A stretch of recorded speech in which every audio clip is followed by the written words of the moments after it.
Welcome back. We have been discussing Jimmy Carter and his record on civil rights. Today, we start with his time as senator. I think today we're discussing his time as senator and governor. Let's see what we managed to get through. When Carter campaigned for the Senate, he counted on both blacks and segregationist voters. Carter campaigned in Black communities and forums, especially churches. He was endorsed by Martin Luther King Sr. Now, Carter was a moderate, neither a racist nor a civil rights activist. As late as the 1970s, Carter declared his respect for the arch segregationist George Wallace, who was governor of Alabama, in an effort to attract white votes, but it contradicted with his own personal beliefs.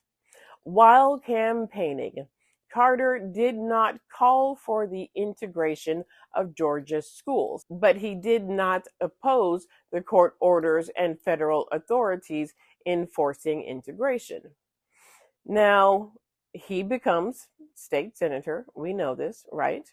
And as state senator during the peak of the civil rights movement, Carter was silent on President Lyndon Johnson's civil rights legislation, but he tried to repeal laws that made it harder for Black people to vote. His second campaign for Senate was full of dog whistles to aggrieved white voters that included promises to restore law and order to their communities. We talked about dog whistles, which Nixon gave to us, right? They are political catchphrases that don't explicitly mention race, but are ultimately used to refer to, at the time, Black people to garner support from a particular group without provoking opposition. And that particular group was white people, right? Now, Black people felt some kind of way.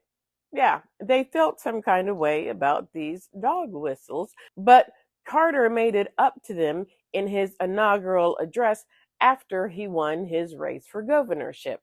Okay? Now, after the Senate, Carter would run for governor, right? And his pro integration position likely led to him losing his first bid for governor of Georgia in 1966, according to historian Meredith Evans, director of the Jimmy Carter Presidential Library and Museum. But that doesn't stop Jimmy Carter from running again, and this time he wins. At his inauguration as Georgia's 76th governor, Carter shocked conservatives when he declared, "The time for racial discrimination is over. No poor, rural, weak, or Black person should ever have to bear the additional burden of being deprived of the opportunity of an education, a job, or simple justice." He increased the number of Black state employees by 25% and political appointees to positions of influence on state boards and agencies from just 3 to 53. Carter appointed more women and minorities to his staff, the judiciary, and major state boards and agencies than all of his predecessors combined. All of his predecessors combined. And he was the 76th governor. As governor, Carter pushed several reforms through the legislature, providing equal state aid to schools in Georgia's wealthy and poor areas. Wealthy and poor areas. Setting up community centers for mentally disabled children and increasing educational programs for convicts. Under this program, all such appointments were based on merit rather than political influence.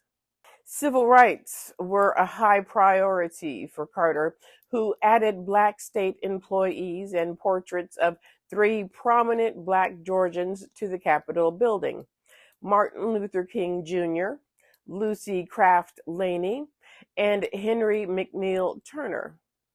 This angered the Ku Klux Klan. They were mad. He favored a constitutional amendment to ban busing for the purpose of expediting integration in schools and co-sponsored an anti-busing resolution at the 1971 National Governors Conference. Since Georgia did not have federal referees to enforce the Voting Rights Act of 1965, Carter deputized all the high school principals in the state as registrars so that they could sign up voters at school. He overhauled the state prison and mental hospitals, which contained a high population of Blacks. He set up a system of recreational medicine treatment and daycare centers. All of this as governor. Next time we're together, we'll discuss Carter's record as president.